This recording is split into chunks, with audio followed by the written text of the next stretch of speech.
Hey everyone, welcome to episode 143 of the Ceres Podcast. Today, we're diving into an extraordinary episode of the Ceres Podcast featuring a good friend of mine, Nick Hogan, the managing director of George's Tradition, a name synonymous with great fish and chips in the East Midlands. With a career deeply rooted in operations, Nick has been the unseen force ensuring the smooth running of George's Tradition's operations. George's Tradition was founded by Andrew Constantinou, and George's Tradition began as a single fish and chip shop in Belper with a single vision, not just to serve any fish and chips, but the highest quality fish and chips. And today, the company operates from 7 outlets, employing approximately 120 people. Nick provides an intimate look into his early days at George's Tradition, highlighting the innovative approach establishing a central preparation facility, Tasty Choice, and at the time it really set the brand apart in the industry. Nick shares his unique experiences and perspectives. Having joined the business in the 90s, Nick's role has always been pivotal in ensuring the seamless running of the company's operations, embodying the unsung hero behind the brand's enduring success. The episode does not shy away from the tough times. Nick reflects on the lessons learned from these experiences and how they have shaped the company's resilience and adaptability. As we always do, we just have to do a quick ad read because someone has to pay for the bills around here. Today's episode is brought to you by the Ceres Fish Cake Mix. We know that everyone in the food retail business is busy, we get it. You also got to balance the need of making profit by selling unique food to customers. A good friend once told me, you make profit when you're closed and sales when you're open. So let's cast our mind to butchers for a moment. They don't just sell fillet steak and sirloin steak and ribeye. They've got multiple cuts. And then they've got all the trimmings that get set aside and they go into pies and sausages or mince. Think of how they've turned that low value ingredient into 10 to £11 a kilo.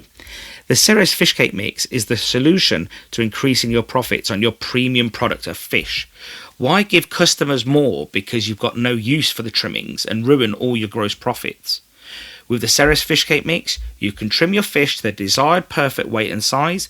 Don't worry about what to do with the trimmings. You're going to make homemade fish cakes and turn that fish into money. By making homemade fish cakes, you can increase profits and sales at the same time. And I know what you're thinking, why can't I just use chips that I've got on site? The fact is, by the time we've even put them in water, switched it on and brought it to the boil, you'll be finished using the Ceres Fish Cake Mix. And they'll taste so much better. And to make your job even easier and tastier too, we've launched our new Ceres Rustic Breadcrumbs that's made for denser products, larger pieces of fish cakes, cheese and onion croquettes. We've put together so many recipes on our blog to get you started that it would be crazy not to start increasing customer loyalty and increasing profits by serving homemade fish cakes unique to your business. Because remember this, no one can copy what you make on site. Increase your sales and profits today. Order the Ceres Fish Cake Mix from ceres.shop with free delivery to mainland UK. We also deliver to Northern Ireland, Republic of Ireland and all British Isles. We've been getting a lot of requests for shipping abroad. We're happy to announce that we've now activated shipping on our online store to the most popular and requested locations. They include Belgium, France, Italy, Germany, Luxembourg, Netherlands, Spain and Greece. Now, let's get back to the show. We've had a lot of private messages and comments about the last episode with Kate Nichols. We hope to discuss more of these hard topics with the right people in coming months. Is there someone you think should be on the Ceres podcast? Someone doing something really interesting? If that's a big yes, then let me know at Stelios at worldofceres.com. We've got some really great plans lined up at the Ceres podcast. We can't wait for them to start unfolding. This year is going to be really busy with the budgets and elections, so we hope we can keep on top of all this information, whether it's written so you can read it or audibly through our podcast series. If you want to keep in the loop with what we're doing at Ceres, there's one place you need to be if you want to see everything, and that's on our email list. You get the information delivered directly to your inbox. It's the most sensible place to be. It's the only place we also do special offers. You will not see special offers or discount codes online. They only come through the inbox. To join our mailing list, please see the show notes. On to today's episode with Nick Hogan from George's Tradition. I'm really glad Nick came on. He was really honest and upfront about the good times and the bad times, the struggles, and hopefully we can get him back on because he's a really interesting person and really understands this business through and through. So let me know what you think of this episode and be sure to leave us a review on your favourite podcast player.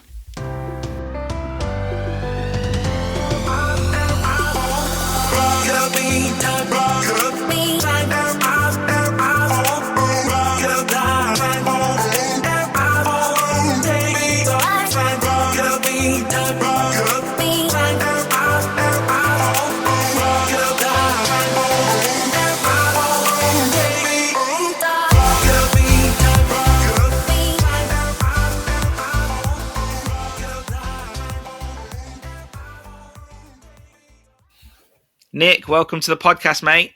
Stel, how are you? Not too bad. Glad to have you on. Good. Do a disclaimer first, saying that I do know you for transparency. Well, I was just going to say that I've been nagging you for years to come on, so actually that sort of covers it, to be fair. And but you always said that you only want to come on when you're ready, and you're ready. When there's something relevant to say, really. I mean, I don't know whether people are interested in bits that I've got to say and stuff, but I think that as I said, you mentioned it a few times to me, really. And I think the stage that we're at in our industry, it's the first time I felt compelled to sort of talk about it, really, because our industry is faced with quite a few challenges at the moment, and how long that's going to be, I don't know. So, yeah. And if we say something today, talk about things today that either help people or reassure people, and people in our industry think that, everybody's in the same boat, then, maybe there's some positivity in that. I don't know. We'll see. Yeah, I agree with that. So for those that don't know you, Nick, tell us a little bit about you and where you're from, and then we can go from there. Okay, I'm Nick Hogan. I've been involved in a fish and chip chain called George's Tradition. I was trying to think back. My memory is not what it was. But I think it was about 95, really. And how I got involved in the business, nothing to do with fish and chips. So not like the old Greek boys whose dad and maybe even granddad was involved. I was nothing to do with fish and chips, apart from I grew up with quite a few Greek friends, and all the Greek friends that I had were involved in fish and chips. And these guys always seemed to have money, and they were very confident, very outgoing. And a friend of mine at the time, Andrew Constantinou, had a few shops that he'd started when he under his own steam, but he'd previously worked for his dad, George Constantinou. And just by chance, my career sort of intersected with what Andrew wanted to do at the time. I came from a sort of textile background, went my way into a very senior position in textile in quite a large group, which was Coates Vayella. I ended up managing quite a big factory. Then I ended up doing some consultation work within the group. I went to other sites to help them put incentive schemes in and rework the factories and the sort of warehousing, and I was involved in buying machinery and sourcing machinery and doing cost justification and things like that. So I'd spent quite a lot of time working for that company, and I always used to keep my reports and summary reports on the savings that we'd done. And just one day I was just reviewing it, and I'd saved the company multiple millions. And I got a bit disillusioned, really. I thought, where do I go from here? And at the same time, Andrew had a few sites. He was talking about how does he centralise everything?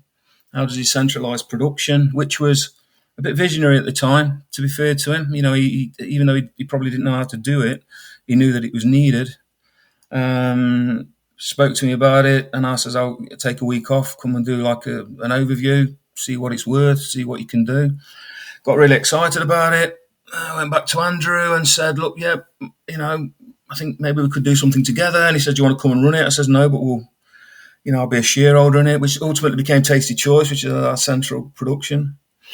And then I sort of set that up and ran that for a few years. And then sort of Andrew liked what I did and what I brought to the business, and operationally, George's was weak at the time, and Andrew asked me to come on board as the ops director. So that was the start of, essentially what's George's tradition.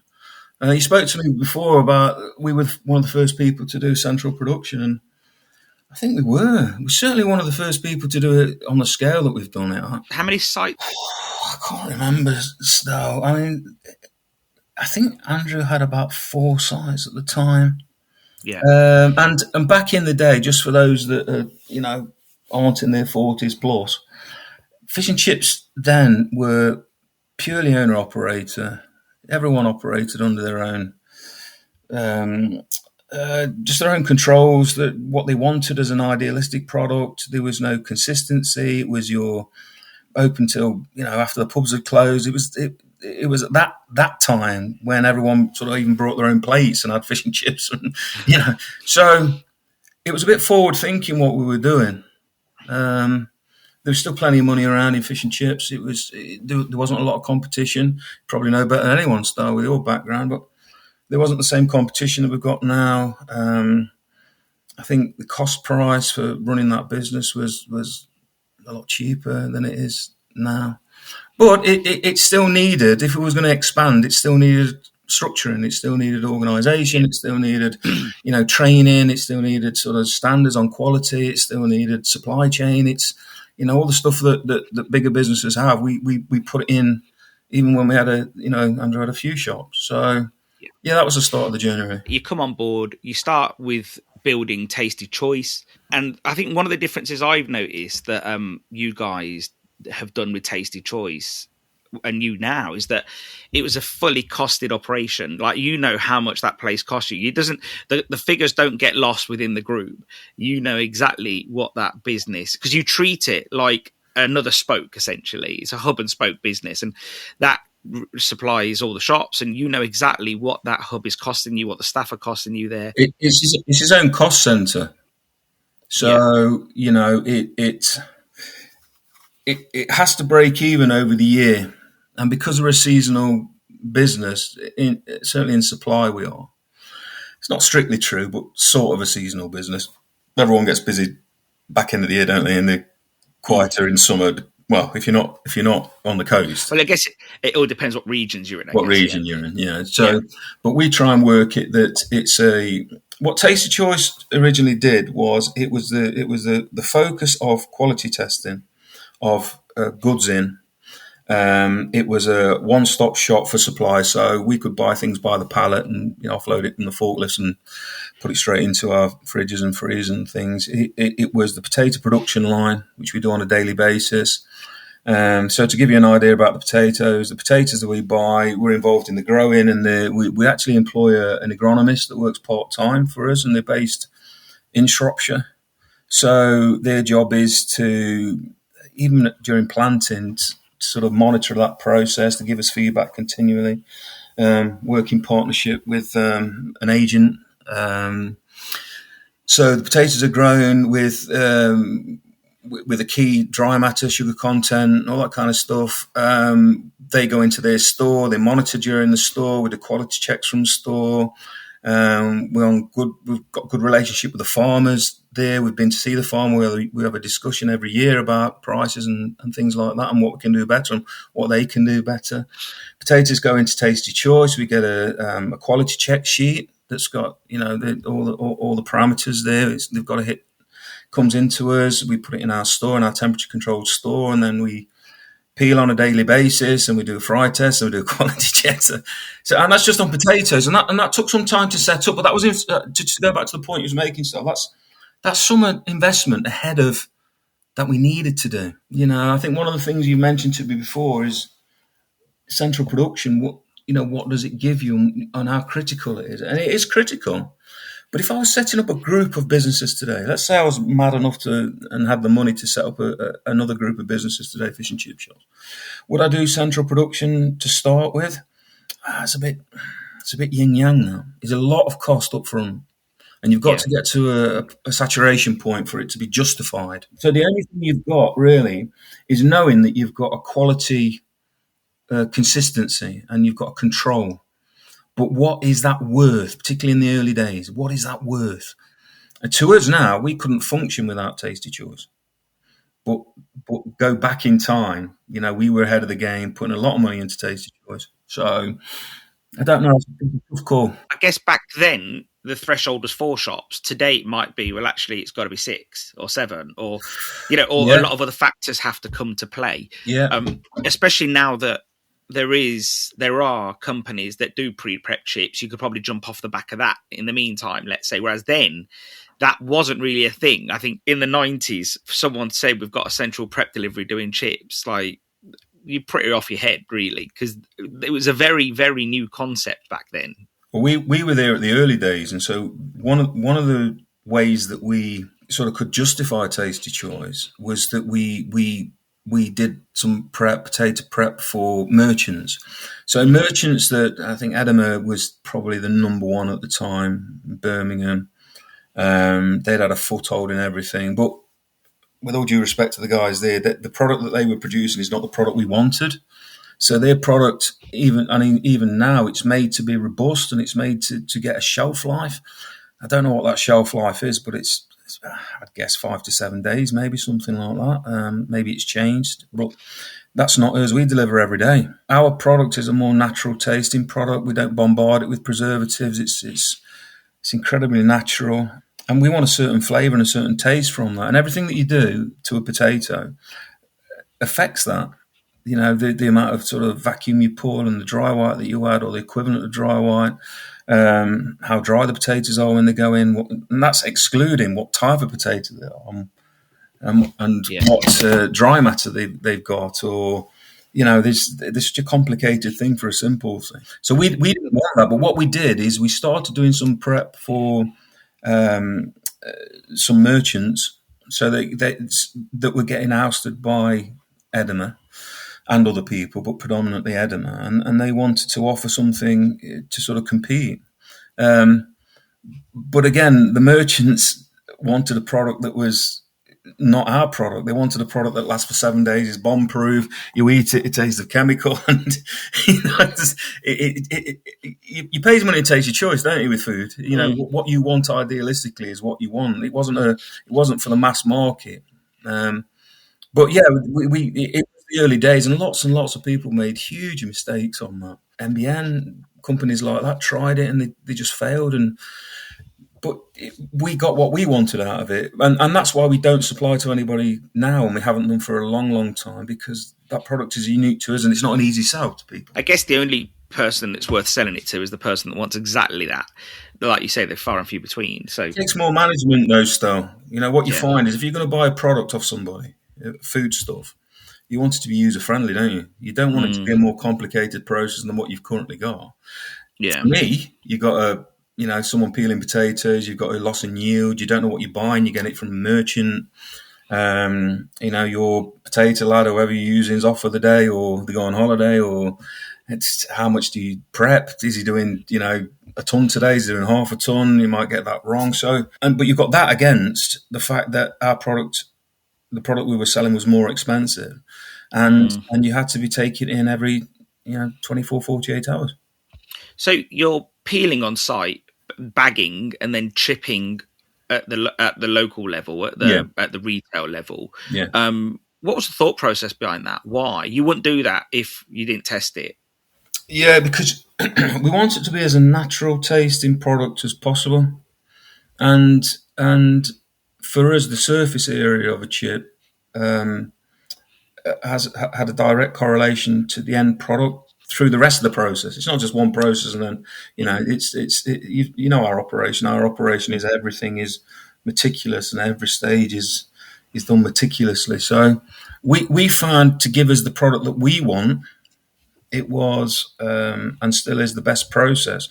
But it depends whether you're what your ideal of a perfect chip is, and everyone's got their own input, and then everyone's got their own perspective on that. For us, it's always been about taste. I can remember certainly the Greek boys of old wanted a chip that was nearly white, and they weren't really that bothered about how it tasted. It might not be fair totally, but if you see what I mean, it was more appearance. And it's worth noting that you're generalising to the area you're in. It's not about the whole of the UK. It's just where you are. It's just No, that I is can only the talk about it, right? You can only talk about what you know. You start Tasty Choice, you build it up. Then was potatoes first or fish first? Any fish and chip shop owner, and and it's a hard game, and it sort of gets harder all the time.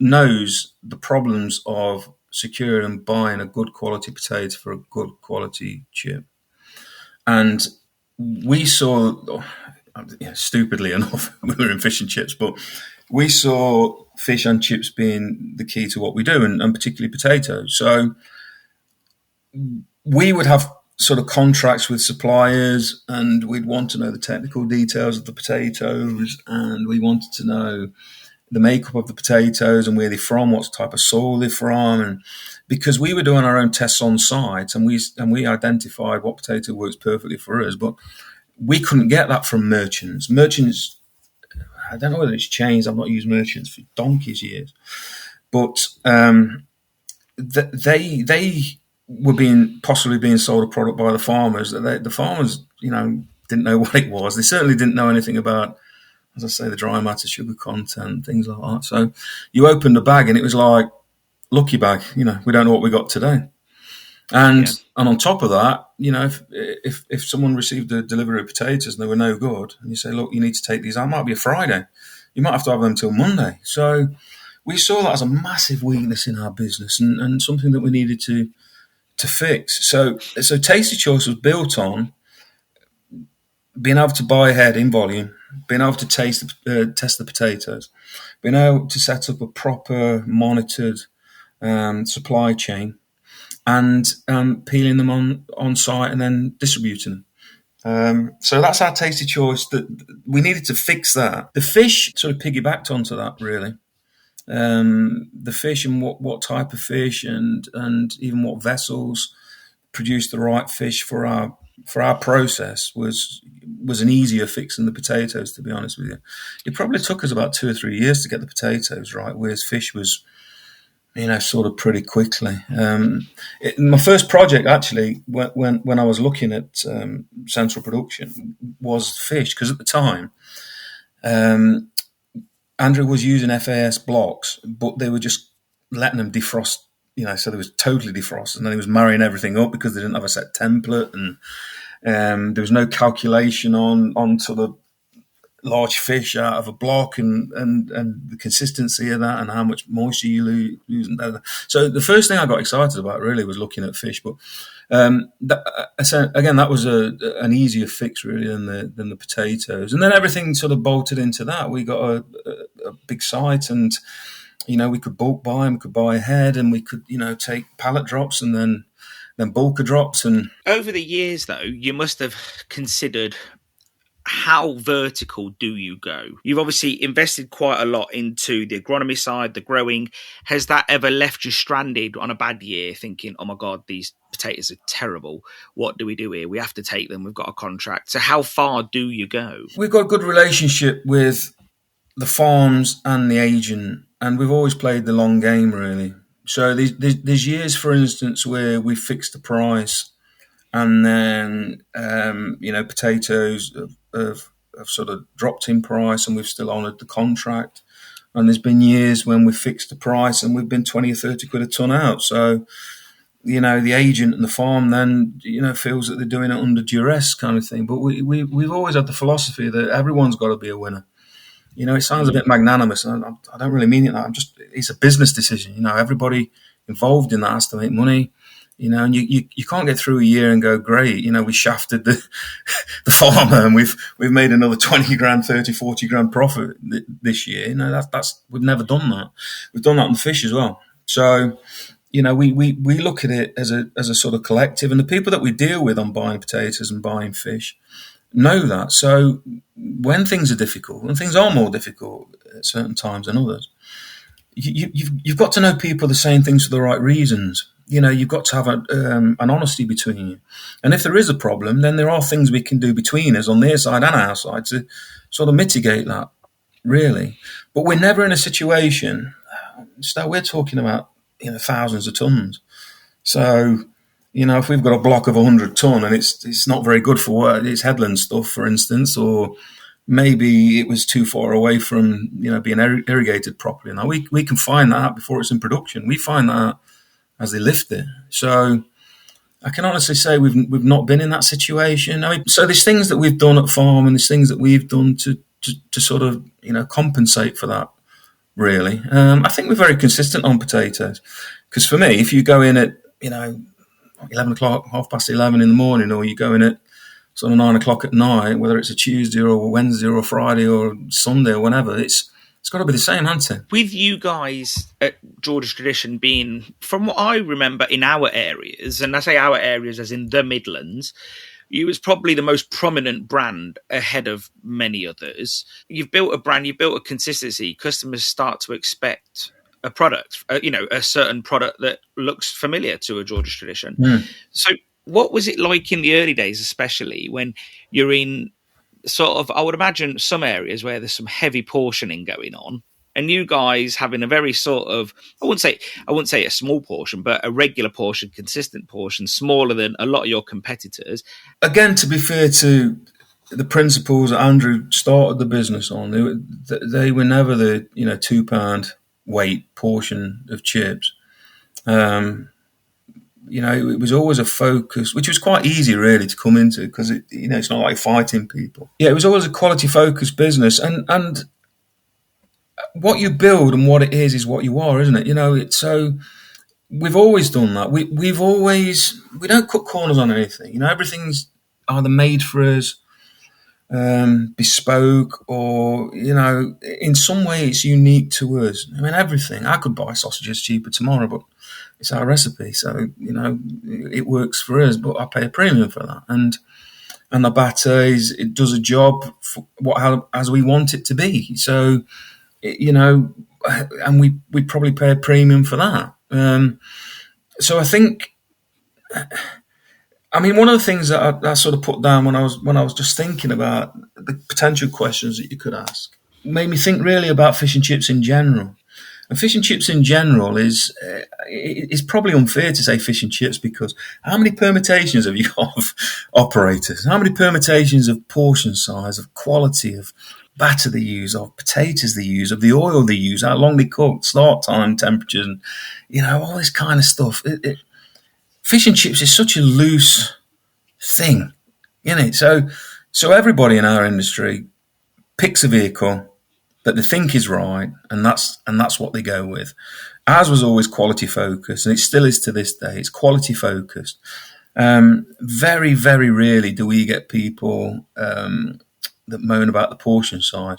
My litmus test is, there's been times I've been 20 stone, Stal, and if our large fish fills me, then I think it's probably all right for most people. So it's always been quality. The focus has always been on quality. It's always been on holding times to us are just a no-no.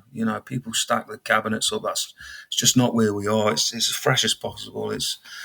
And how's that been received? I think we've got to be one of the highest percentage of fish sellers in any fish and chip shop chain. We don't do chicken wings, we don't do kebabs, we don't do burgers, we don't do, we just do normal fish and chip fare. But again, I think people wouldn't buy it if they couldn't recognise the quality in what we do.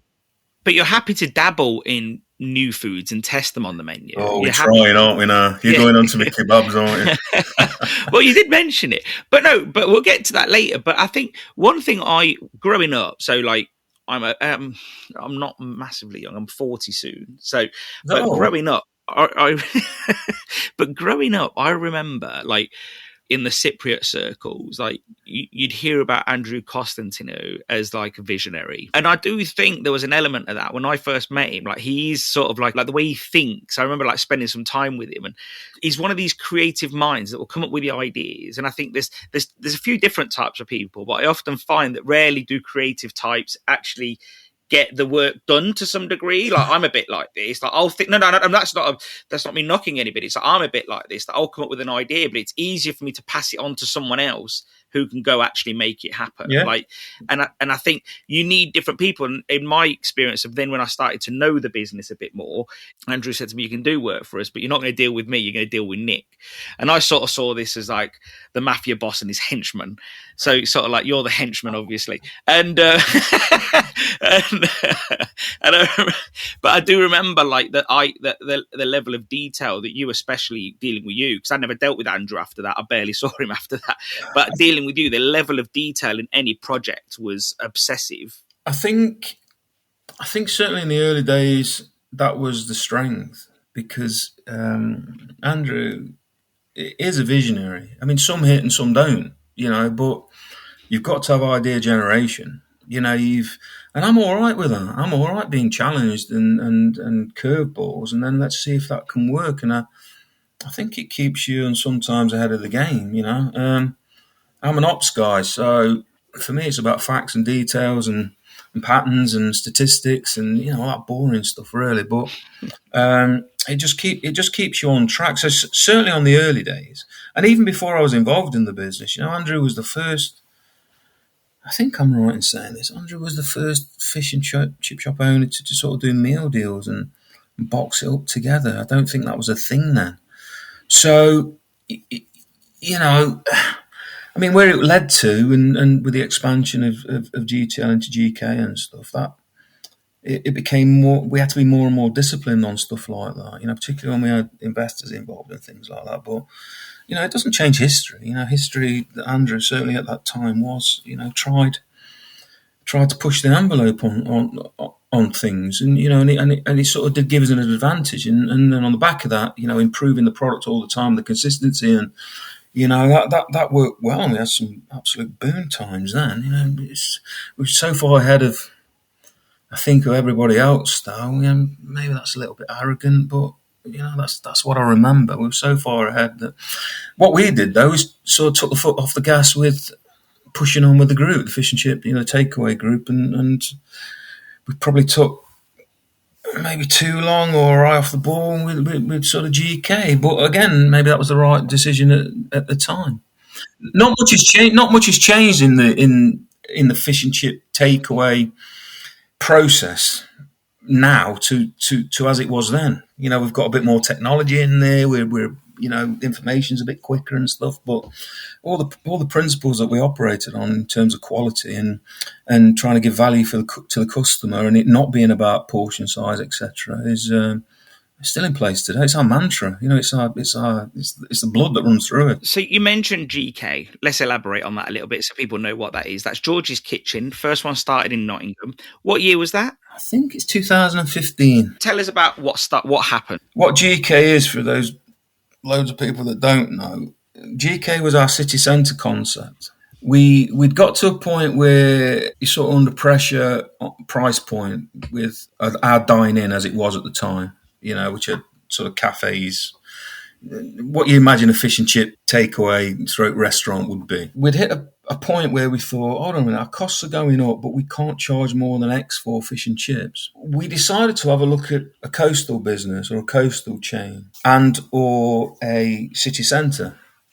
And at the time, sort of 2000, approaching 2015, there was lots of money, lots of investors were dead keen on hospitality, particularly restaurant, city centre. It was the boom, lots of gym bars and bars popping up, and lots of people did it well. And we thought that's something that we could execute. We could take fish and chips and fish and chip range, re-engineer it, jazz it up, do it in a nice setting, do it with, a level of finesse. We had a double Michelin star development chef, and so all the sauces and everything we put together was absolutely premium. We got an expert to make us a cocktail range. We had syrups that were made for us. It was proper cutting edge, and we thought we'd have a bash at it. Before we did that, though, we bought a pub, like you do, because we didn't want to go from takeaway fish and chip, owners, all of a sudden thinking that we can do city centre and compete with the big boys. So we bought a pub, and we ran some lines and we did some trials on the menu that we wanted at the pub, and it was very successful. And that gave us the confidence then to invest in Nottingham. We thought Nottingham was a good in for us because for those that don't know, we operate Nottingham, Derbyshire predominantly. So we opened in Nottingham because people knew us as a brand, which was a bit of a double-edged sword, really, because some people came in thinking it was going to be like Long Eaton Restaurant. Nothing wrong with Long Eaton Restaurant, but that was an X, and Nottingham was going to be a Y. So, but very successful. We opened on big money, doing 600-700 cover on a Saturday, and 2-3 courses.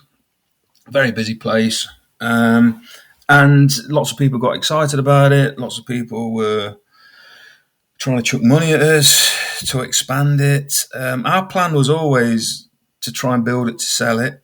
It wasn't going to be a long-term thing. But I suppose somewhere down the line, through a bit of maybe bad luck, through a bit of vanity, it became a bit of a vanity project. Downturn in city centre. If everyone's investing and lots of companies are thinking that the city centre is the next Black, it became saturated. So it became more and more difficult over a sort of, 5-6 year period. We opened in Leeds, we opened in Liverpool, we opened in Newcastle, and it sort of became more and more difficult. We weren't hitting those big numbers. There was a big investment to open those sites, £1 million plus. And someone said to me once, a potential person was looking to buy the business. He says, if you'd have done this in any year in the 10 year previously, you guys have been walking away with shed loads of money. So, I don't like to blame bad luck, although it was influential. We did certain things that weren't correct.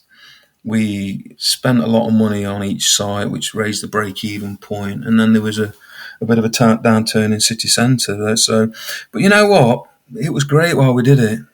It was absolutely. You went, didn't you, Stel? So it was just proper good food that you can't get anywhere else. People were raving about it. It was, but I had a labour bill in Nottingham at one point, 13 grand a week. So. One thing I noticed that I thought one of the greatest positives that George's tradition had was that when you were growing, and especially after I got to know you guys, I figured out that each shop that you opened wasn't too far away from another shop, and it almost generated a bit of goodwill in the new shop because people are like, but then with GK, because the model was so different, you've gone from Nottingham to Newcastle to Liverpool, Leeds. Liverpool was the last one, wasn't it? Or did Liverpool not? Yeah, and you think, how could that generate the goodwill, the conversation, because they're so far away from each other? And I thought, I wondered if, that was probably one of the negatives, but I guess that's easy to look back and dissect, isn't it? But again, the way that they were going to be opened, they sort of fell out of kilter because we were relying on developers to develop sites. So at one stage between Leeds and Newcastle, we were in a bit of a dilemma that we needed to either open 2 sites in quick succession or have them nearly 2 years apart. And the decision was made at the time, rightly or wrongly, to try and shoehorn both of them in. And the problem was that we didn't feel as a team that Nottingham had enough time to mature. We didn't fully understand all elements of it. We just go back a stage as well, Stowe. So what we did when we was looking at opening GK, we went to some food service businesses to make us bespoke products. And myself and development chef went, and we had all these recipes and stuff like that. And they went, yeah, we can do that for you. But we need, 3,000 units as a commitment. And the prices that they were charging were sort of ridiculous. So we were so keen to have unique products that we opened our own central production kitchen. And when we says, no, we're going to make that in small volumes, make it ourselves, but to our own recipe, using skilled chefs, and that's sort of what we did. But again, that's a commitment. And then we also handled the logistics, so we also delivered these things ourselves. And it wasn't set out to be forever. It was to get the volume to then be able to go back and revisit that. So that put us under a bit of pressure, and we weren't that bothered about. And because we committed to that and we'd started doing that, we weren't that bothered about whether it's delivered to Liverpool or not, because what you got 2 hours, 2.5 hours, Whoop-de-doo, you can drive through city centre and get stuck in traffic, mate, and be there for 2 hours. So that wasn't the problem. And the original plan for GKs, and the reason why they could be slightly further apart, is because we're going to do spoke and wheel. So the plan was to open takeaways round those hubs, and the restaurants themselves would be like a delivery, a centre of delivery that then can get distributed locally. But the change in fortunes happened so quickly that we never actually got round to that. Lots of good that we did. Again, bit unfortunate. The experience was amazing. I've been exposed to things and we've been exposed to things that we would never expose you to. The development and the sort of menus and the products and the supply chain, and it's just, and that knowledge is incredible. Even to the point when now we're doing kebabs, a lot of that we're pulling in, what we've done within the GK. Would I do it again sometime in the future? You know what? I'd like to do a similar thing to GK again. It's not put me off, but it's got to be done under a slightly different scenario, I think. And you can't be borrowing as heavy as we did to make that happen. And that would be all right if we sold the business for 25 million, wouldn't it? The difference does it make whether they borrowed 2 or 3 million? But it wasn't meant to be, was it? So I do think, and again, benefit of hindsight, I do think that the GK Nottingham, and I'm not just saying this because you're on the podcast, I might have told you anyway, and I think I definitely told you and Andrew, that shop fit was probably one of the best I've seen ever. And I've been to a lot of restaurants. I work with a lot of restaurants and fish and chip shops and so on. And I genuinely think that Nottingham, and obviously the building helped, but what you did to it inside was, I genuinely think, was one of the best. And I think none of them came close afterwards to how good Nottingham was. I really think Nottingham was the best of the lot. I saw all of them except for Liverpool. So I don't know if that was just as good. But I do think that Nottingham was an amazing shop fit. So Nottingham, if you'd have saw that site when we first went into it, because it used to be a clothes shop, and we went in, and I don't know if you can remember, we had a mezzanine floor in it, but the mezzanine floor wasn't there when we went in. So the only way we could get a decent sort of rental on that was not to mention anything about mezzanine floor to the landlord. So we went in, and we straight away we said, yeah, we can have a mezzanine floor in here, because it was so high. It was like vaulted ceilings. It used to be a bank. And so we did the deal on square footage, and essentially we ended up putting another, I can't remember, 40 cover in there, 45 cover, because we opened upstairs. Operationally, it gave us a set of problems as well, because she was up a flight of stairs. We had to put a dumb waiter and stuff in there. But, we were, at that time we were getting gazumped. So we'd go in there and sort of pitch in for a site, and then they'd say, well, instead of being 70 grand, it's now 100 grand, and someone's outbidding you and it's 120 grand, and the costs start getting ratcheted up. So we knew we had to do something, but we sort of fell a bit lucky there that we could put the mezzanine floor. I think the mezzanine floor only cost us about, I'm guessing, 20 grand or something, like 25 grand at the time, but it created all that extra cover, so that fell in our favour, and we got good publicity from that. It was, as you say, the look of the place. We used a guy called Phil Watts, really nice designer. He designs some lovely things. He does bespoke bits of sort of furniture and castings, but he does he designs bigger stuff, really. He designs hotels, Middle East and stuff like that. So he liked what we did. He liked us as people, and that sort of fell into place. Sometimes business is about being in the right place at the right time, isn't it? And the relationships that you make. But it's nice to say that.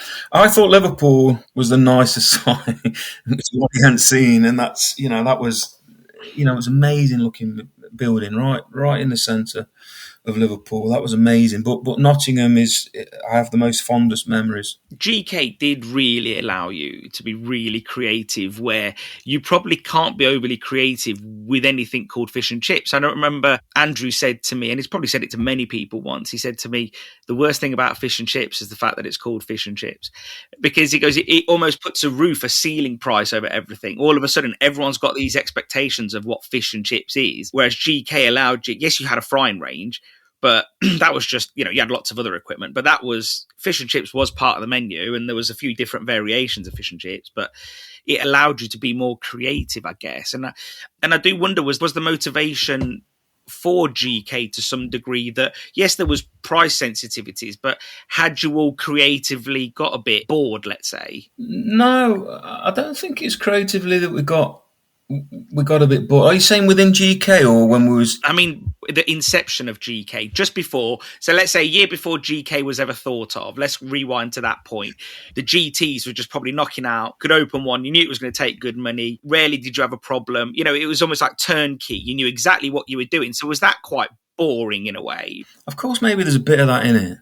You know, if you go out and eat in a restaurant and you're critical of the lack of friendliness of the service, or or you feel that you're having your pants pulled down a little bit because you're paying top dollar for something, and you go, really? That's just, we went in a competitor once, and I had a grilled cod with a bit of sauce and some other things, and I think I paid like 25 quid at the time for this cod dish, and it wasn't a million miles away from where we were considering opening in the site in Nottingham, and I'm sitting there critiquing it, saying I know that's frozen at sea, there's nothing wrong with that, but it's over defrosted. It's got almost like that second skin on it, and then the salt's coming through because it's lost all its moisture, and in a way we thought we could do it better and we could undercut people. That was one of the things. We also want to diversify. Because I said, if you're in a takeaway, you've got a fixed price. It's the same today. It's a fixed price.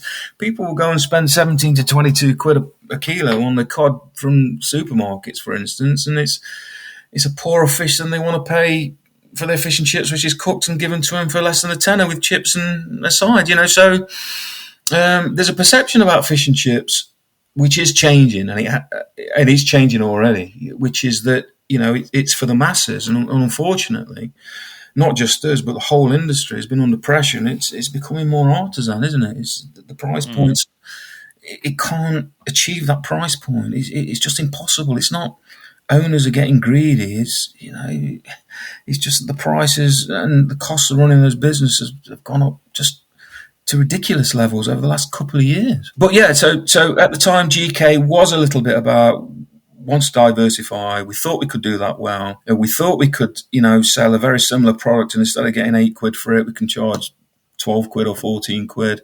You can sit there and have a nicer beer that we're having brewed for us specifically. You can have a lovely cocktail. You can have a nice out. There's nice music playing. There's chandeliers and a bit of bling and stuff. So, and for a few years it worked incredibly well. But I don't think it was that we were bored with takeaways, because it's our lifeblood, really. That's what we do, and we do it really well. Just to go back to what I was saying about prices, though, I mean, the prices weren't going up during that time as they have done in the last couple of years. If you've got a product that's got a finite price, it's in the public's mentality, it commands that can't be more than X. Yet your costs are going up, then you have to look at how you add value, don't you? How do you add value to a product? And with fish and chips, that you walk into a shop and someone wraps them for you and you take them home, that's quite difficult to put a spin on that, isn't it? And that's sort of what we face with now, really. The word fish and chips is it's baked into people's minds. So if you go to a pub, a restaurant, and you have fish and chips, you're not expecting them to be creative with it. You don't want any funny business. You just want a plate of fish and chips, or your mushy peas on the side, tartar sauce, whatever comes with it. At the same time as being quite different and unique between different operators, it's also very similar and the same. It is a paradox of a product. You then, let's say, scale back dramatically from GK. A lot of sort of bad things happen. How did you end up going from there back to GTs? Well, eventually, I suppose one of the mistakes that sort of happened is the red flags weren't acted on quick enough, really. We ended up selling that business. It was just a nominal figure because we were caught on high rents and service charges. We needed a certain turnover, and we just couldn't see that happening anytime soon. So we decided to sell the business, or we sort of had to. There was no other choice, really. It would have took pots and pots of money and a long, long time. A restaurant, city centre's not recovered today. It's fair to say that anyone listening to this may not realise that this is the period where, when you first started in Nottingham, you just said, you were being gazumped, essentially. You were being gazumped. You were going in to see property and other companies were offering more to the landlords. Literally after this, nobody is wanting these properties. And I think the decimation of these town centres also happened at exactly that time, which I guess is a bit more bad luck in terms of winding the sails of destruction. So people probably, now when we talk on podcasts with like Kate Nichols and whoever about the destruction of town centres, you guys lived it. I did listen to Kate's podcast, and it was really interesting. And she's obviously well versed in everything. It's a smart person. She's got good insight. I think what's missing in conversations really is the drop off in footfall. I'm not really sure that the average Joe public understands that the drop in footfall in city centres across the week from where it was, and you need footfall. You need people. Yes, people book, but it's in the moment that you need to capture people as well. You need both. I think. Well, I can tell you that the restaurants that we've currently got. So the restaurants pre and post COVID, which so 2019. So it's the sort of end of the sort of GK. Well, it's after the GK thing, but it's in a similar time frame. So if I do pre-post COVID, the restaurants down in footfall, probably about 40%. And that's not unique to us. We see other figures and things like that. I know people in the industry. And that's driven by quite a few things, I think. But that's difficult to make up in what you charge people. So I think I said to you earlier on, so let's say you lose 25% of your footfall, but you put prices up, 15%. It's still a net loss. And I'm not hearing anything from focus groups or the government on steps that we can take to drive footfall again. Is it possible? I don't know. I don't know is the answer. People do not go into city centres and use it for shopping and a day out and have a bite to eat and, do the cinema or do the theatre like they used to. That's just not the case. And I've got two daughters that are young, and when I was younger, we used to go out sort of 7 o'clock into town and have a drink and then go to a club, and you were there for a few hours, and during that you'd have a bite to eat. But I'm not sure what happens now. I think they stay local more often, for definite, and they go out later. So they'll go straight to a club or something on later on. So I think people's habits have changed full stop. On top of that, you've had lockdown. So people stopped going into offices, didn't they? They stopped going into city centres. There's businesses that rely on that footfall. And as far as I'm aware, that's not come back yet. So I still know that certain solicitors are only working 3 days a week and accountants are only working 3 days a week based in the office. And so I don't know if you know any difference of what you've read. The evidence is showing that employers are trying their damnedest to get everyone back into the office, and they're trying to creep it up. So if it was 2 days a week at home, they're now trying to get them in 1 day a week. If it was 2 days a week in the office, they're now trying to get it up to 3 days and then 4 days and then hopefully back to normal 5 days. I've seen everybody doing this. There's a huge trend now, and that can only be good for town centres and offices and, local businesses and so on. I think that can only be good. It would be good for productivity anyway, from an economy point of view. That's what the data seems to be showing. I can send you those articles later. Before we get on to COVID, because that's sort of after GK, what did you learn from the experience of GK? Obviously, and I mean the good and the bad. What did I learn about it? I think with opportunity, I wouldn't hate to be the type of person that's, when I'm older and I'm sitting around thinking, well, I had opportunity and, I didn't go for it. So, but I think there's a way of going into that, probably armed with less speculation and more, let's really do our groundwork and let's look at it from a worst case scenario rather than we just need a couple of these things to work out. There's always going to be that balance, isn't there? Between how much you speculate and how much you can guarantee.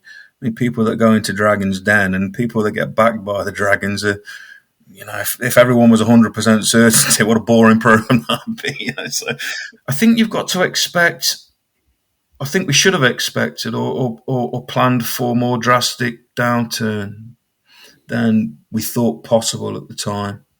You sort of think, well, if sales drop off 10% or 15%, then with a bit of price rises and a bit of clever buying and menu manipulation, we can probably. But, when you go from doing sort of 50, 60 grand a week to 25, doing the same thing in a really short period of time. When we moved into Newcastle, so Newcastle, for those that don't know, it was the Intu Centre.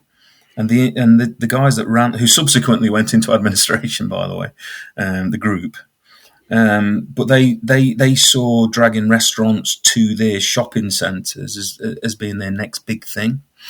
And I think we had 2 or 3 restaurants that were our competitors when we opened, and by the time we sold, we had 26. Oh. So, certain things you can see, certain things that you can't. I would do it again, as I said, under slightly different circumstances. But you've almost got to be in a situation where, it doesn't have a massive effect. One of the mistakes we made was we did cross guarantees with GTL from GK. So, we were forced to open 2 sites. Those 2 sites is roughly £2 million commitment rather than $1 million. Don't sound like a lot, but when you're borrowing it, it's a lot. You've doubled your exposure. So maybe in that instance, we should have gone, no, we'll wait 2 years rather than try and do it all in quick succession. But these are coin toss decisions, Stel. So it might play that, and it might not have done. We could be having a different conversation right now, couldn't we? I could be having a conversation on my private yacht. You know what I mean? So, but we're not. That is true. So if we jump over to COVID, a lot has changed. The landscape has completely changed of running takeaways, fish and chips, whatever. Pre-COVID, a lot of people were like, oh, we're thinking of going digital, and nothing was really digital. We were talking about the thought of going digital. 90% of the industry still had tills where you were tapping in the digit. During COVID, the only way to get back open was really to pretty much digitize things pretty fast. And it just made sense. You go in for click and collect and such and such and such. And I remember chatting to you the day even that we went into lockdown, essentially. I remember we were on the phone and we were just like, how strange this is going to be. And we kept in touch throughout all of that period. And I remember you being upset that some suppliers had let you down when you were ready to reopen. And I wasn't one of those. I just want to clarify for the listeners. I was not one of them. It was Ceres. Mate, no. I was bored out of my box over COVID, so I was just gagging to do anything, mate. That tough trading period. I don't just mean the lockdown. I mean just constantly rebuilding your business to get ready for getting open for after another lockdown and being ready for this and ready for that. How was that on everybody? How was that on you, the teams, and so on? Well, I don't know how other people dealt with it, but there was a distinct lack of information available immediately. So you get Boris, wouldn't you? Being on news at night and going, blah, blah, blah, this is going to happen. And then you go, what does that mean? And I was waiting for it to be published on the government website, what you can do, what you can't do. The announcement, when it first happened, we thought, well, I say we're shut. What the hell do we do? What do we do? We're shut. And then over the next couple of days, it says that sort of takeaways can be open, but your restaurants have got to shut. And then we go, well, great, that's takeaway, but you got to have this social distancing, and how do you make that work? And you can't have customers interacting with staff, and so there was a lot of stuff happening in the background. We didn't have any click and collect at the time, but we were in the process of looking to launch that. So luckily enough, we already had the contacts with a guy from App 4, Ian Chambers from App 4. We were in discussions with that guy already. So I gave him a ring and says, look, how quickly can we get this in? He says, well, I'm not really supposed to send anything out. And he says, well, what can you do? He says, well, I can set it up and I can drop it off at your garage, your house, but then you're going to have to sort it out. And so over a couple of days, we got these things distributed. We took them out in the morning when no staff were there, and we measured and marked out all the sort of the takeaway areas, and then Bojo announced about the furlough scheme for the restaurants. So we felt comfortable then that we could switch those off and still have a takeaway. In the great scheme of things, in terms of what the Tories did initially, I thought was pretty good. We were one of those businesses that could stay open, but you had to think on your feet. You had to put solutions in pretty quickly. And then you had to communicate that with staff, and you had to communicate that, more importantly, with customers pretty quickly. But the customers got turned on and switched on to that pretty quick. A, because communication was good, but B, they thought, what am I going to do? If I can go and pick my fish and chips up, then at least it's out of the house. I mean, it sounds ridiculous when we say it now, but we can get out of the house for 20 minutes. And I think the thing that sometimes some people miss is in our industry, this is not universal, but in our industry, we have some people that come to us, a couple of times a week. Some of the elderly, some of the people that have got disabilities, and our customer service guys might be the only people they speak to in that week. So I think fish and chips as a takeaway has got a place in people's hearts and lives, whether that's as it was before COVID and whether it's going to be like that forever. I have my doubts, but that's where it is today. So by thinking on our feet, we managed to sort of deliver to people. We had some criticism, but overwhelmingly it was positive. We did some stuff to raise, to give freebies for people that worked in the NHS, as a sort of thank you for the duress they were under and the efforts they were doing. And during that time, I think we did a job. We did a job that was that. Was it needed? No, of course it wasn't needed like a doctor's needed, but it was just something that was a little sweetener in life, which was pretty shitty at the time. So we did okay out of that. But the thing that happened during COVID was there is, demarcation lines in at time periods in life. There's a pre and post COVID. There's a pre and post COVID attitude with people. And I thought about it yesterday, actually. It's almost like saying if everyone in the country was incarcerated for the best part of a year and then all let out at the same time, what would be the impact on society? What would be the impact on day-to-day life? Because that's sort of what we had, wasn't it? And people are not used to and have not settled back into what normality was before. I don't think in attitude and in the day to day, how they go about their duties. As I said to you earlier on, the footfall's down. It's down right across the board in whether it's retail, whether it's hospitality. It's down. Some sites are, like London is a bit exempt, but talking everywhere outside London, it's down. I don't know anybody that's sort of talking that up, that they're at the same footfall levels that they were before. I think people have become, with the rise of other alternatives like Netflix and Prime and YouTube and wherever you get your other media input, media stream from, I think people are happy to be more, live in solitude. Not completely, but they're happier with their own company. I mean, I don't know what you feel yourself, Stel, but that's... No, you could be right. And I do think that there is a change that's underfoot. And I think, especially the younger generation, you mentioned your daughters. And I think I read an article a while ago, and it said that the youngest, you mentioned earlier when you used to go out and you used to have a laugh and do things as a young lad. And that doesn't happen as much anymore, apparently. Like, the articles are suggesting that people are happy to stay home, play on the Xbox, and I'm really generalizing here, but the younger generation are happy to just be on the Xbox or on Snapchat or whatever, not go out as much. You see how many nightclubs are closing because people don't go out as much. And I think, and pubs, and I think the society has changed. And they said teenagers today and adolescents have the least amount of sex ever that's been recorded because they don't go out as much as they used to. Like, whereas you think when you were younger, you were always out. You were doing the pub crawl and out, and and I think society has changed. Has COVID changed it? Probably to some degree, but also I think it is the social media. It is the fact that people are on Netflix all day long. And Netflix said once that their biggest competitor isn't other video streaming, it's sleep. The fact that people go to sleep. And you think, wow, that's more addictive than bloody drugs if that's the case. Because if you're staying up all night just to watch films, like, what's that doing to you? Like, but yeah, that's just a bit of an off thing. But yeah, you can see how society is massively changing. But will it correct itself? Possibly. As these people get older, they form new habits, as they get jobs and so on, and careers.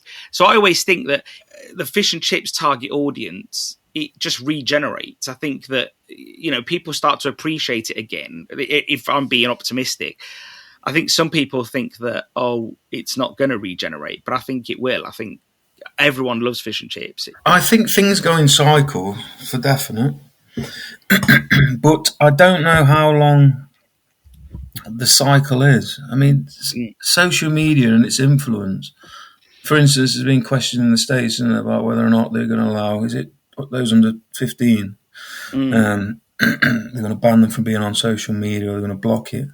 I think social media as well, you can say and do things without any culpability, and that's not healthy, full stop. But that's also how these people possibly see the world. If you're not challenged, if you're not held to account by these things. And also, I think about social media and marketing. So just bring it back to what we do, social media and marketing.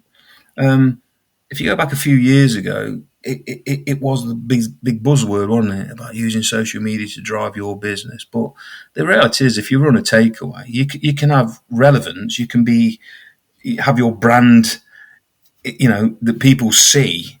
But how many times can you publish that you do fish and chips and it's going to drive your sales? Our sales are always driven by word of mouth and repeat custom. That's just what it is. We're not coastal. So and it becomes a generational thing. So on your Friday, you had fish and chips. You had it when you was a kid. When you grow up, you have it with your kids, don't you? That's what happens. So I don't know whether that social dynamic, how it's worked historically. I don't know to what extent it's altered, and therefore the cycle that we spoke about, how long that's going to take to come around. The only thing we're sort of focusing on is doing the best quality we can, doing the best product we can, giving options and giving variety for people, and try and do it that the perception is value, which doesn't mean cheap, but it just means it's, you eat it, you like it, it's a good enough portion size. If you're a bit strapped for cash, can possibly feed two people rather than. It's those kind of things that we're constantly looking at. We've been all super successful. I don't know, but that's what we're endeavouring to do. Have you guys adopted click and collect in-house delivery? I've seen that you showed me when I was there that you've got self-service kiosks. Yeah. How significant have these changes been for you? I don't think there's one thing that you go, wow, that's revolutionary. I think we were sort of late to the party. Even during lockdown, we didn't do delivery because the cost of doing delivery, I always thought, and on our calculations, always outweighed what it was. We could start people coming to the shop with click and collect. You booked your time slot.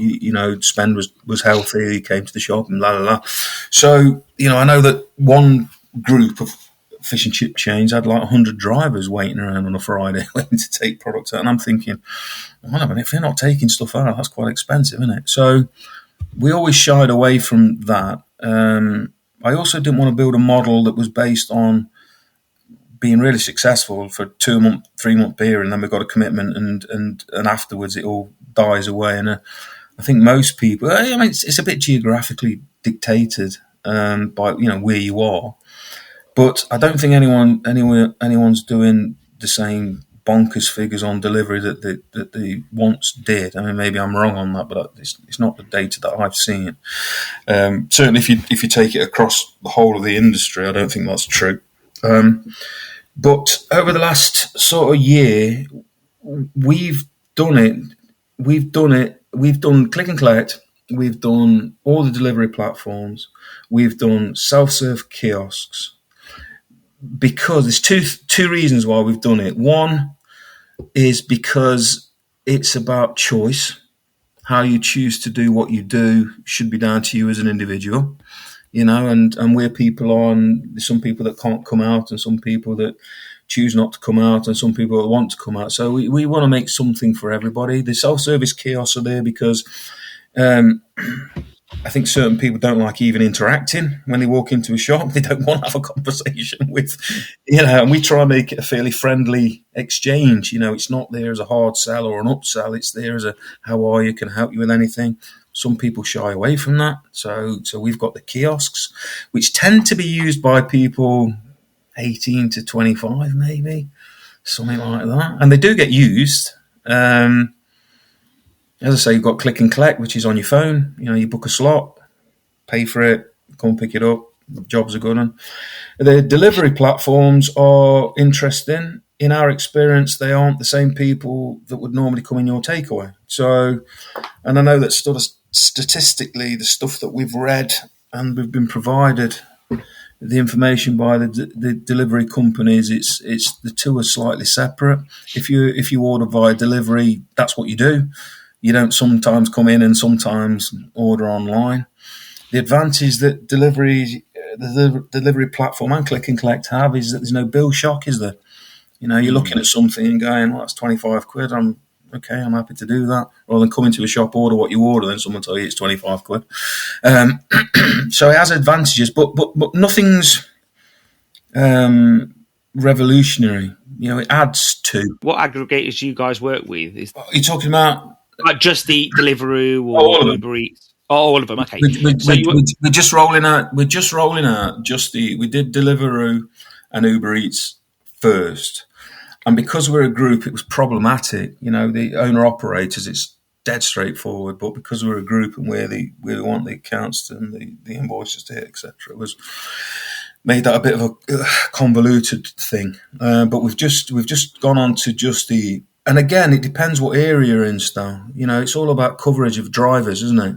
And some areas it's stronger on Deliveroo than it is on Just Eat, and some areas it's Just Eat above Deliveroo. So again, it doesn't cost us anything really. We're on those platforms. We have to charge a premium because we get stung for charges. We make the same margin out of the product however we sell it. We don't rip anybody off. It's, you're paying for a service and hopefully you're happy with that. So do you think that consumer, that type of consumer who is just opening an app, ordering food, are they fully aware of all that? Do you think they're quite cool with the fact that it's going to cost more? Because they're paying for convenience, clearly. So, and are you convinced they are different customers? Because I'd imagine that the price-conscious customer, and this is why I'm probably convinced they're different customers, the price-conscious customer, or the one who doesn't mind going out because they just jump in the car to do everything like I do anyway, they would just go to a takeaway and pick it up, I think there's people that want what they want and then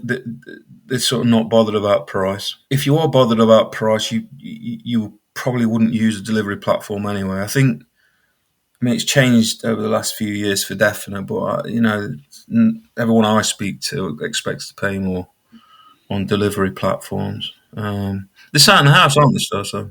Looking at your daughters as an example, because you know them, do they ever think twice about ordering food off an app? No, it's coming. It's not a consideration for them. If they haven't got the money, bank of mum and dad, like millions of us, I go, hey, listen, you saw yourself out tonight. But no, for them, it's just what it is. Whether they're paying a tenner more for getting it delivered, they think, well, I'm going to get in my car. Youngsters, for instance, might be under some kind of curfew with their insurance. They might have a black box in. They might, you've got people that have delivery not because they're lazy, because they're scared to come out at night, or they've got some kind of disability, or they're elderly, or this. Who are we to say why people order?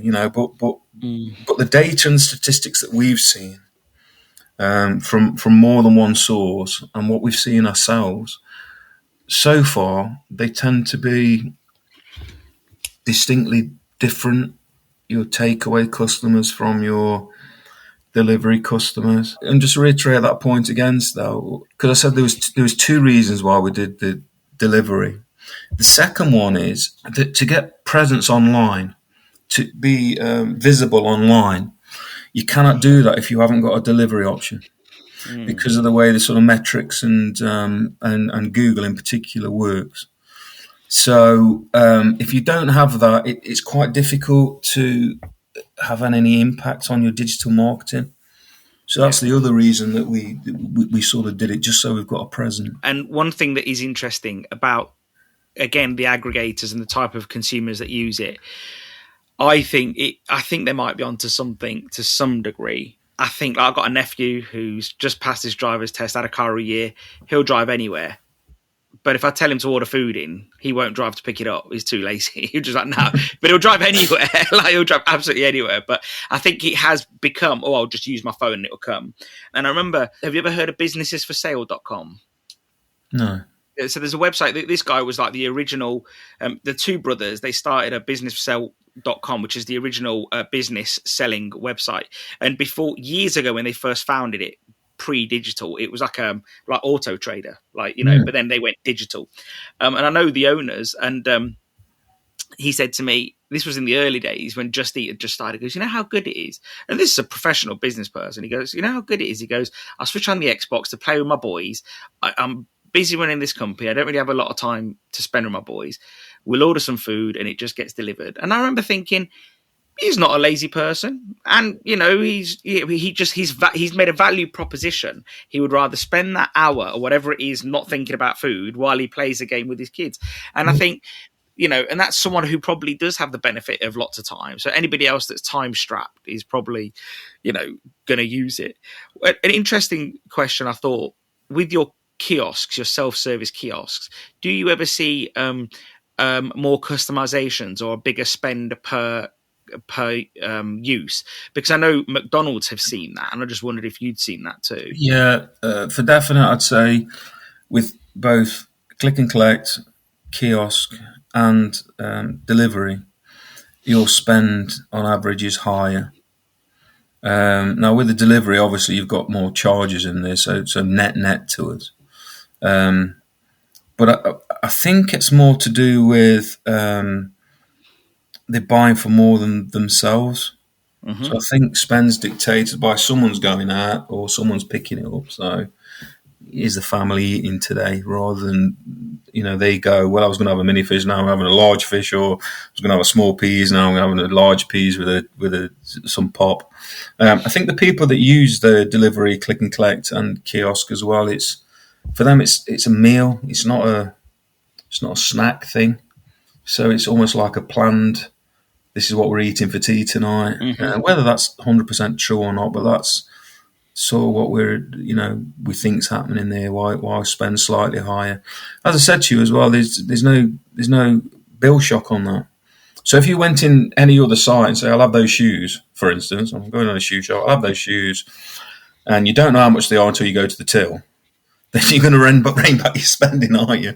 And why is that any different to us? You go in there and you say, I'll have this, that, and the other. People don't tote it up as they're walking around, do they?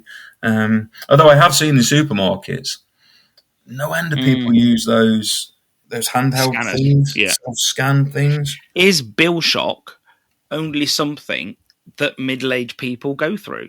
Because it does sort of feel like that younger people just don't care. So can that be a good thing for the food industry, takeaway food industry moving forward, if younger consumers don't have bill shock? I think it is, but your profitability of your site is not only dictated by spend, is it? I think the issue our industry is going through, I've touched on it a couple of times, I think, is the costs of running that business. Or you can't put prices up by enough to warrant. So I'll give you some examples. Peas to us, Marifat peas, always been out at £5 or £6 though, yeah, always. Mm-hmm. Last year they was sort of 23 quid. A block of oil we've paid 10, 11 quid. Palm oil, £30 it hit. Over £30 on some brands, I think. And then you've got the Georges of old, when we was in contract or when we was out of contract, our gas electric went up £230,000 a year.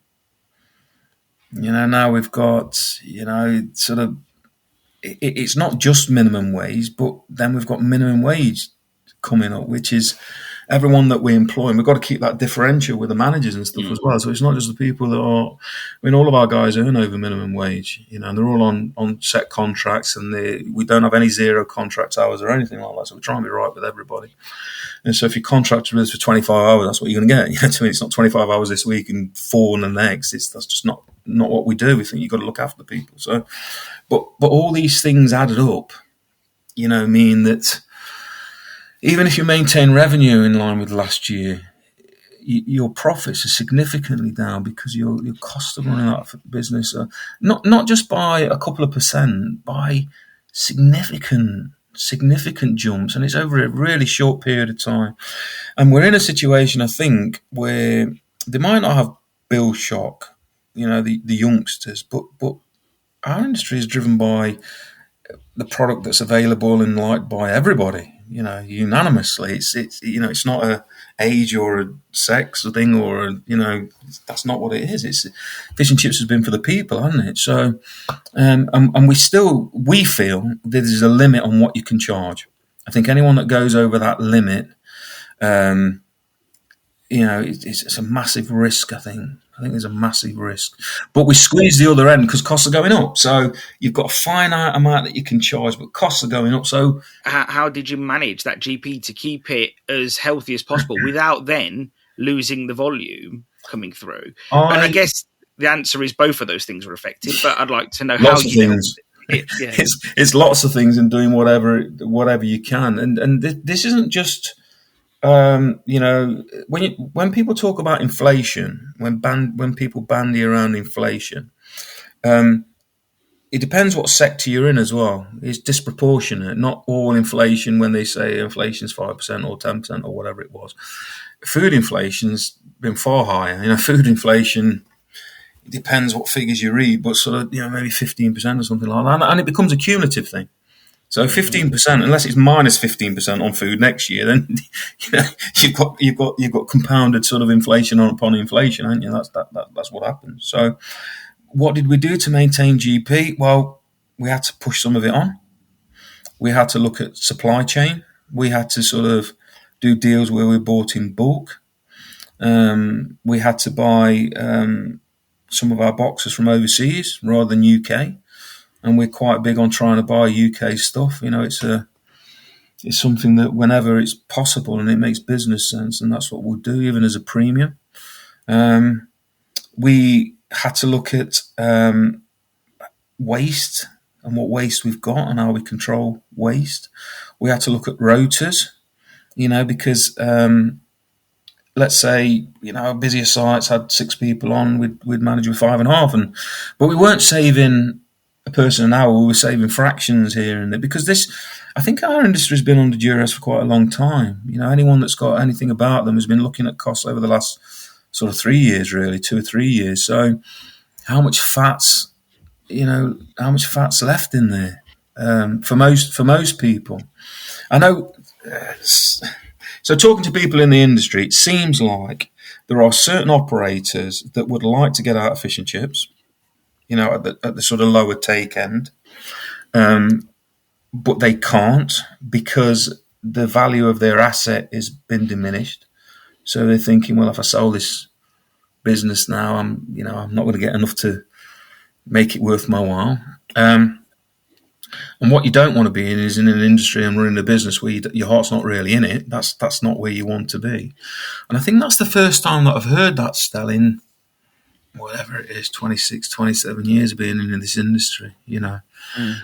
People have dropped in and dropped out all the time. But, you know, if you're in the last 2 or 3 years, for definite, as a fish and chip shop owner, you've almost certainly got less money in your pocket come the end of the week. And how does that get, you know, addressed? Don't get me wrong, I'm not pleading poverty. If you work hard, you can still make money, can't you? Yeah. But it's more difficult. So how then do you go about it differently to then build volume? How do you get that restarted again? Which is always the difficult question for fish and chips, I guess. How do we drive it is a volume business? Volume? Yeah. So as I said, we've tried to be more accessible to people. So click and collect delivery, kiosks. So getting hold of your Georges is sort of easier. We've launched some products that are sharer products. So, instead of someone coming in buying 4 individual meals for the family, we've done a sharer box, which has been pretty successful. And that gives you almost like a meze tapas style sharing thing, which has been quite popular amongst families and with younger people. We've relaunched what's called the Big George, which is fish and chips. It's a single fish and chips, a large fish for 2. And we've tried to make sure that lunchtime, we can give someone something on a price point. So we look at where we've got drops in sales or footfall in the week, and we try and come up with products where we sort of plug a gap. We've just launched a kebab range for a number of different reasons. We think we can do, and we think we do an amazing kebab. Maybe it is a selling thing, but we've taken our GK experience and we've looked at the source of this for quite a long time and what we want it to be, and we're dead happy that we've got a quality product and we can do it at a price. And because of our operational, sort of not announced that we've got, it's always a fresh tasting thing. So we've got that, and we've launched that because we want a meat protein. Fish prices are so volatile, and this year I think they might even be more. It might be even more expensive than it has been maybe over the last year or so. Just a quick side thought. You've dealt with fish for a long time, 20-something years, like you say, you've been in the trade. In America, what's quite different with fish is that Americans, as consumers, they're not bothered really what fish it is. As long as it's white and it has no skin and it has a neutral flavour, they'll pretty much eat it. I'm not saying they're like the Chinese, which will eat any seafood, but the Americans will eat, within reason, any protein if it hits that spec. So no back fat, no oily flavours, white flesh, and basically the chicken breast of the sea. In the UK, we don't have that. We have the unique case where consumers demand almost cod and haddock at lower prices almost. Like you touched on it earlier. You said how cod is 20-something pound a kilo at the supermarket, but they expect it for half that with chips in the fish and chip shop. Why is it, in your experience or your thought process, why is it that Brits don't really try pollock or any other white fish, really? Why is it always stuck to those proteins? So my own take on it, I think as a fried product, cod, even before haddock, but cod and haddock, I've got delivered it's the best product for that cooking process, in my opinion. I think it's also like a cultural thing. It's a historical thing. It's an emotive thing, isn't it? That's what people have. We've tried pollock, hake, pangasius. We've tried over the years. We've tried every variation. Most popular fish, and you just can't get people switched on to it. Even if it's significantly lower in price, people want what they want. There's British people, cod and haddock fans, and they're probably always going to be. I think also it's quite a natural product, whereas the Yanks like it flavoured, don't they? They can have white fish, but it's really piggybacking other flavours. They'll have coatings on it and sauces and things like that. It's not the star of the show, is it? It's not the star of the show. It's a medium that carries all the flavour packets with it. And if I go back to the GK days, we used to do like a paprika coated fish, didn't we? And we used to do like a curry flavoured coating on it, and they were sort of popular, but nowhere near traditional battered fish and chips. I just think that's what it is. Though I think I'll give you for instance though how certain people buy because that's what they're sort of conditioned to buy. My mother-in-law, God bless her, who's getting on a bit, is haddock 100%. You know, she will only ever eat haddock. And me knowing what I know and the quality of fish that we produce, for the last 3 years, when she's asked for haddock, I've given her a cod. I've given her cod, and she says that's the most amazing haddock. She raves about our haddock. So I had to tell her about 6 months ago. I said, Grace, that's cod. You haven't been eating haddock. And she went, all right. Can you get me a cod from now on? I'm not using my mother-in-law to represent all of a generation, but... No, I get you. No, I think you're right. I think we all have what we like in our preconceived mind, and that's probably... It's hard to shift that. Andrew left the business, and GT has sort of gone through a bit of pain, it's fair to say, you know, and I think, you know, you are a different person today than you were when I first met you.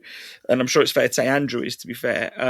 Give us a little bit of insight into what happened there. I mean, I suppose my take on it was that I was approached by Andrew and wanted to leave the business. He wanted to do something with his son that was outside the GTL group at the time. Andrew was majority shareholder. He couldn't come to an agreement about what his exit would look like. And to be honest, you know, you can't run a business with someone that doesn't want to be involved. You know, the business couldn't really function, again, as a majority shareholder. The only way out for the investors to make this work was to put the business into administration, because they're the ones that were owed money, really. So they triggered it. The business went into, you know, administration, but there was a management decision put forward to me. It's called put a management team together to sort of buy the business out of administration straight away, you know, as sort of GTL, and that happened, and that was the most probably traumatic time for everybody involved. You know, it was very difficult. Anyone that's not been through that process before doesn't understand what it is. You know, we had no understanding of what that process is. It's just that the business was crippled. You know, it couldn't go forward. It couldn't make decisions. When money's involved, things become personal. You know, and all I wanted to do was just, you know, run the business essentially. So the business became GTGL, Jurisdiction Group Limited. We retained all of our staff. We retained my co-directors. We didn't lose any suppliers. No, it's not true. We lost 2 suppliers for a nominal amount. One guy didn't want to deal with us just because of the principle of, if you've been in and out of administration, you know, just his principle was, I just don't want to be dealing with that, which is fair enough. And another company that we owed maybe £1,000 to just says, look, you know, can you pay us £1,000? We says, no, but we'll have a deal afterwards. We're dealing with him. We'll make up on that money. And again, the MD at the time just shut that down. But out of the hundreds of suppliers that we had, we made that work between us. And the amount of support that we had, Stel, was just incredible. The amount of support people said, how are you? What can I do? Oh, we need supply. What credit do you need? I only need 7 days. That's fine. I'll give you 14 days. And but it was stressful. I always felt we had an obligation as directors to, you know, people work for us, and people have worked for us for a long time. And I felt there was an obligation to people that work for us and the people that use us, our customers. So, you know, and it's not a great thing to go through full stop. You know, it's really stressful. You know, you're being controlled essentially by administration. That's who's controlling the business. The business was put up for sale, part of the process. It has to go up for sale and people have to bid on it. And no one outbidded what the investors, FTI, you know, put forward. So I would not recommend anyone go through that process, to be honest. What does the relationship look like between you and Andrew now? Well, there isn't one, essentially. There isn't one. You know, there isn't one. From my perspective, there were things happened that just wasn't true. You know, I was painted as a type of character, and I'd like to think that he really didn't believe that, and maybe he was using it as a lever, but I don't know. Whenever money's involved, I think the lesson that I've learned from this, whenever money's involved, it's people fight a battle that maybe they wouldn't normally. Do you think in time will be the healer, as such as they say romantically? Do you think once all the, I don't know, once the wind stopped blowing and you look back on it, do you think you'd be able to sit around a table and just have a coffee, or do you think, or is it just too early to say? It's too early to say. I'd like to think that the person that I knew, that I've known for a long time, is still that person. You know, that's what I'd like to think. I've had some great times. You know, we were confident for each other. You know, we discussed things to do with sort of life, and we helped each other out, things like that. But maybe sometimes that makes it more bitter when you know, personally you think things have happened that shouldn't happen. Do you know what I mean? Those you love can hurt you most, can't they? You know, and I'm older. Do you know what I mean? I'm older. I just want to do the job that I do, spend quality time, you know, driving the business with my family and stuff like that. And you know, that's what matters really. And the thing is as well, you know, these things become Chinese whispers and spiral out of control and stuff, and lots of untruths, and you know, things get assumed and said and stuff. But I don't know. I hope he's doing all right. You know, I hope his business is doing well. I hope him himself is doing well. I've got no animosity towards him as an individual whatsoever. It is what it is, and you know, life goes on basically. So, what was it like? If we just focus on the rebuild of GT, essentially, like, you know, you had 7 sites. Is it 7 sites now? Is it? Yeah. You got 7 sites. Staff must be a bit demoralised. They don't know what this means. You know, sales are probably a bit sluggish, like we've just discussed on the previous topic, and you know, everything's a bit sluggish, and staff are feeling a bit like we just said, a bit demoralised. How do you then manage and lead these people? How do you say, look, guys, like, here's what we've got to do? Was that tricky in itself? There was no point in discussing things that may or may not happen. From their point of view, we were still doing our job until, you know, 1 minute past midnight, and then we were doing our job under a different name.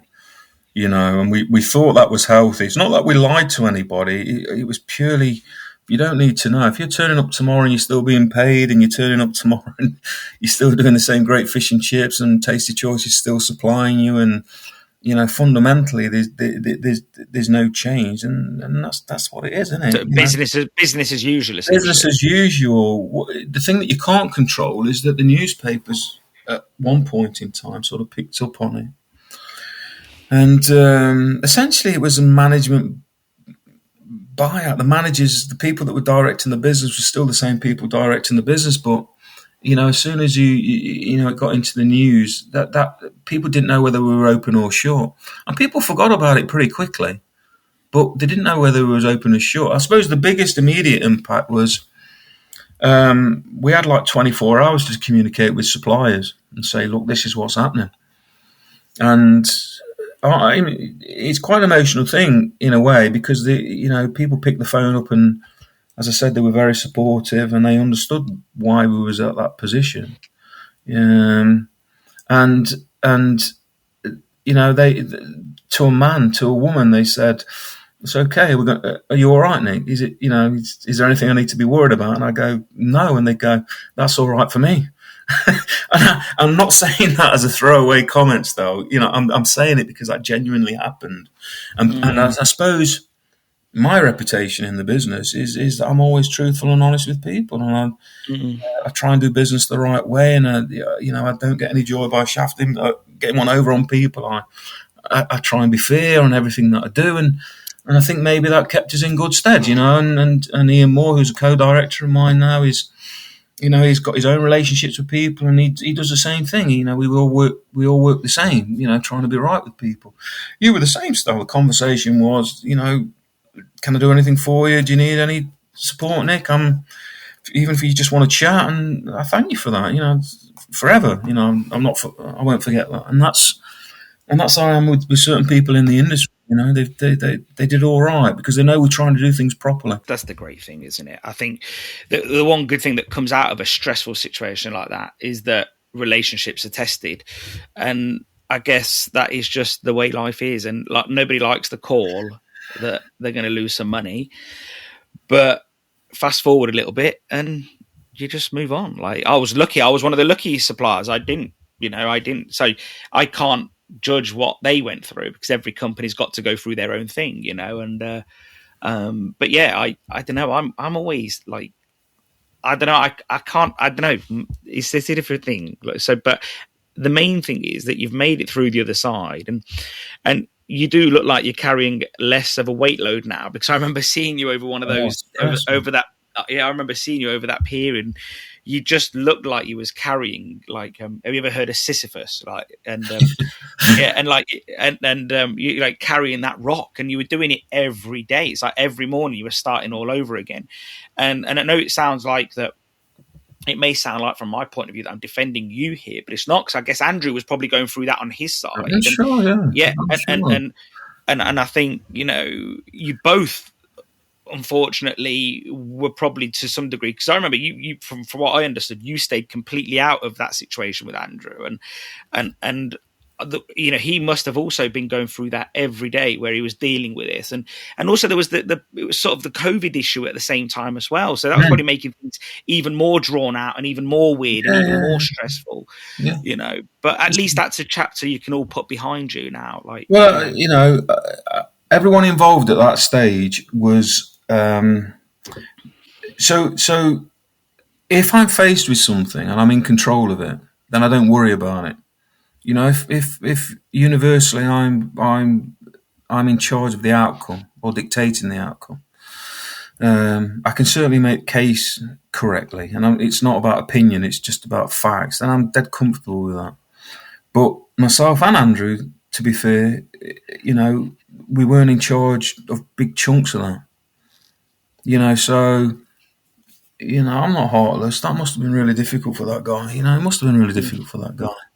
What we had and what we ultimately lost, it was horrendous. But I don't think there was any other way of sort of getting to the point we got to. I think people tried, and it just, for some reason, it just didn't work. And I think sometimes, to be fair to the investors, they had an obligation to the business and the people that worked there. They wanted it to push on and carry on. They love the name. They're fans of what we do, and and like you say, we came through that maybe a bit scarred, but the last year, it sort of makes you refine what you do. We do things slightly different now.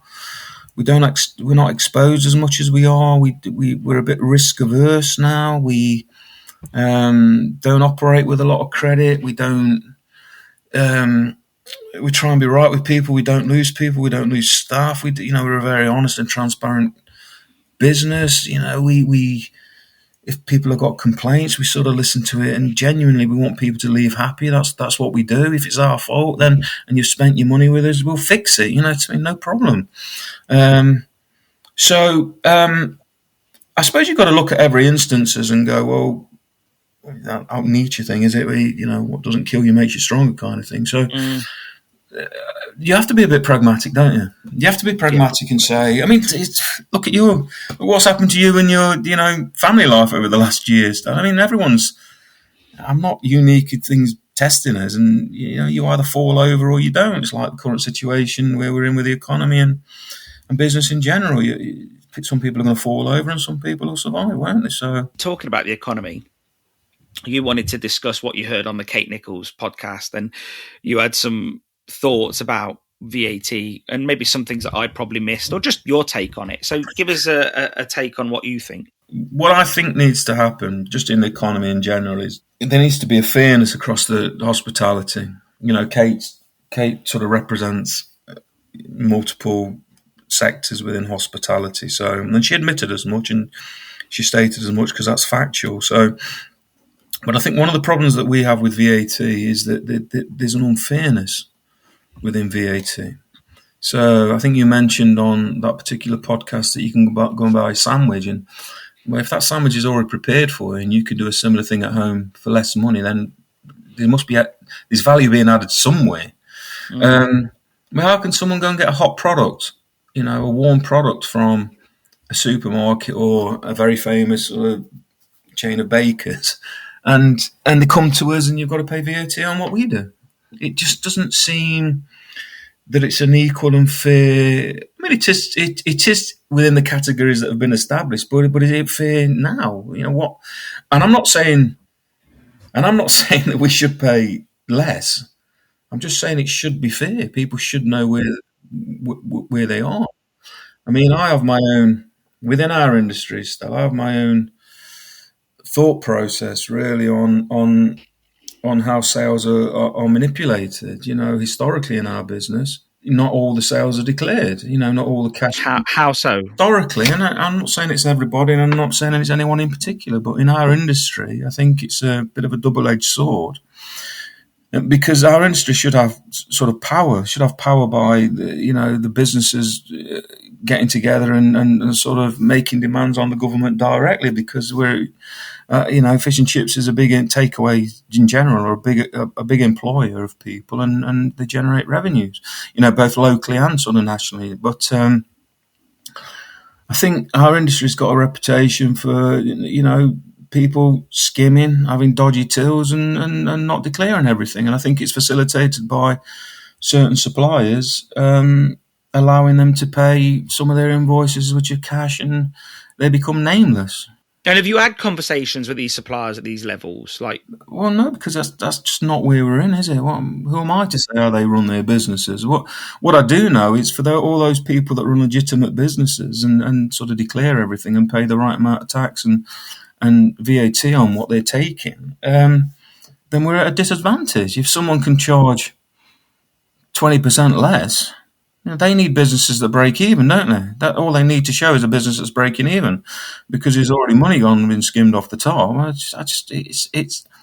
There's not a fairness. We're not competing on an equal footing. And as I say, I think that can be stamped. It's less than it was because people are using delivery platforms, and and there's less cash about, isn't there? There's less cash about, and people are paying on card. So I think the people that operated their business in that way, it's now more difficult for them to do that, and I think that's probably had a fundamental effect on our industry.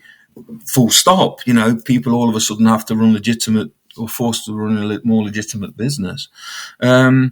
But I can't sit here and say that, how's that fair? And some of these businesses and that, become the spokesperson for our industry. And I go, hold on a minute.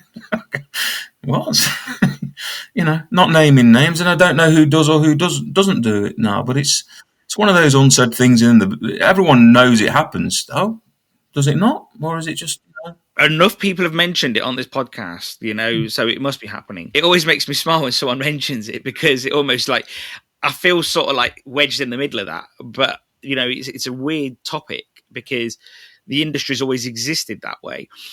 And like you said, it is less so now, I guess, because of aggregators and credit card payments and consumer changing their habits. But I do think one of the biggest things, so I think, number one, that's an evasion point of view. So the government needs to handle that. I don't care what government's in power. They need to all handle evasion. Avoidance is also a different thing. People can avoid what they want. VAT is difficult because you only sort of reduce VAT receipts by buying capital equipment and so on and so on. But I think one thing that really needs reform is the way that we're trying to get government to reduce VAT. Just going to government and saying, we believe hot food should be less VAT, they are not going to listen, in my view. But I do think telling them to make the marketplace of vatable items in terms of food, if you broaden it, then that gives them a good enough reason to lower it, in my opinion. I know you said, well, there's no need, but I actually think there is a need. I think if they can increase tax receipts, then why should they not drop it? That's just an opinion I've got. So the reason why I got into the, if whether people are declaring all their income and all their sales was more to do with, if we're a legitimate business, if we're a legitimate part of hospitality, then there's enough independence to have a presence and a power that can make demands. Whereas I think maybe because the industry's got a reputation and certain people have acted that way, it's almost like keep your head below the parapet. You see what I mean? Maybe we, you know, as a group of businesses, we've been a bit reticent to sort of shout about that because, you know, there's a skeleton in the closet. But I think if we are going to be taken seriously, and we want to be one voice that's heard to help our industry. I'm not saying we can fix everything because, as Kate said, there's, you know, she had sort of 57, did she, sort of petitions going forward. You know, if we want to be heard about the things that are unique to fish and chips, because if you know, fish and chips isn't really in danger. You know, I can't underestimate this enough. If we want fish and chips to be a thing for generations, you know, it's got to be viable. It's got to be viable, hasn't it? And it gets more and more difficult. And you can have an argument about that, whether that is a quality-led thing as well, if everyone's operating independently, etc. But you know, we should be able to say, you know, why are we paying VAT on everything, and you know, and you can get your sausage roll and it's not vatable, for instance. You know, we should be able to have that conversation, can't we? And someone explain to us of why that is necessary. And I think we're on the back foot, is what I'm saying. I'm not saying it's purely because of that, but that's part of the issue as well.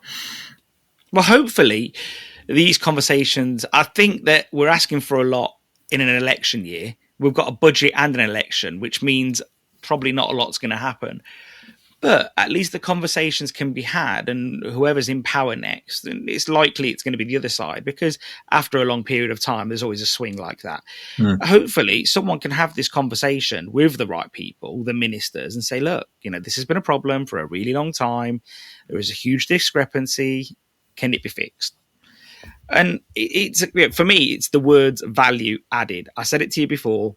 I'll say it again. Those words tell me that all of the items, probably all of the out-of-home food products, should be standard rated. And that really does, you know, it then sort of builds an argument that the standard rate on hospitality could be dropped. Or all out-of-home food. I think then fish and chips also becomes out-of-home food. There you go. Like, it just, for me, it's a very logical argument. And if you're adding, I don't know, another, I don't know, 4, 5, 6 billion to the coffers, why couldn't it be? I just think it's a really. I don't know what the figures are, but I think, you know, I'll come back to what I said before, which is about fairness. You know, I don't mind competing if the ground rules for everybody are exactly the same. That's all right. That's healthy, isn't it? But when we're at a disadvantage, you know, and price is important for people. You know, but when we're at a disadvantage, and our industry is at a disadvantage, which I think is unfair, then it needs addressing. But is it going to be addressed with, you know, NHS, education? No, this is the other problem. Road network, you name it, mate. It's me. You know what, Nick? I just want to say thanks for your time. You've been very open and honest. What do you mean? Is that it? Yeah, mate. You want to come again? I can't even remember it. I think we're all in a minute. I'm not being funny. Like, it took me 3 years to get you on this bloody thing, and we've gone to nearly 2 hours, which is absolutely fine because I love long form conversation. So I knew you'd be good at this. I knew you'd like to talk about things, but I'm just having a chat with my mate. That's all I'm having a chat with, isn't it? That's all we've done today. We've just had a chat. Yeah, with my mate. Exactly. It's exactly that, and that's why I enjoy this thing. I really enjoy just chatting to people. No airs or grace, just having a conversation about what's actually happening. And, you know, if someone learns something from it, then haven't we done all right, you know? And if they don't, well, they're entertained. That's, you know. This is a bit of a sign off from me. And I started this sort of chat with it. I hope people, you know, with relatively small businesses, don't, you know, they probably feel isolated and on their own, and maybe they've made mistakes, and the issues that they're faced with are unique to them and that. And I just want to say to people that, you know, we keep fighting away, keep plugging away. You know, everybody's in a similar situation, you know, on a similar boat. And I might not sound it today, but I am an optimist. You know, I am optimistic about where it will lead to. I don't know how long it will take. I think we need to be more quality focused and more sort of artisan. I don't think it's, it's for the masses. I think it's going to be a bit more quality led and premium than that. And that will run its course, it'll take its time. But, as an industry, I'm proud to say that I own fish and chips. I'm proud of what we do. I'm never embarrassed about that whatsoever. I think, there's a lot of people that work hard in this industry, and a lot of people that I admire in business are fish and chip shop owners. There are some great ones out there. Not just doing what we do, but other people have done excellent things as well. And I think it'll come right eventually, mate. But we've got to ride a bit of a storm, for the next couple of years, batten down the hatches and do what we can. Nick, thank you for your time, my friend, and we'll talk again soon. Pleasure, mate. It's always good to talk to you. Take care, buddy. Cheers. I really enjoyed chatting to Nick from George's Tradition. It was great to finally get him on, as we've been trying for absolutely ages. I hope we can get him on again. I think it's good to get the perspective of larger groups in the industry, as they are managing slightly different issues, but also the same issues that are magnified to them. So it's always good to sort of, get the groups on, like we have in the past had Chesterford Group, Alistair Horrobin, and, if anybody else wants to come on, just reach out to us. Increase your sales and profits today. Order the Ceres Fish Cake Mix from ceres.shop with free mainland delivery to all of the UK. Because homemade is the best way. You're using up trim, and it's going to customers who then love what they're buying, and they can only buy it from you. If you want to keep in the loop with what we're doing at Ceres, then you should be following us on social media. But to get the information delivered directly to your inbox, join our mailing list, and the link will be in the episode show notes.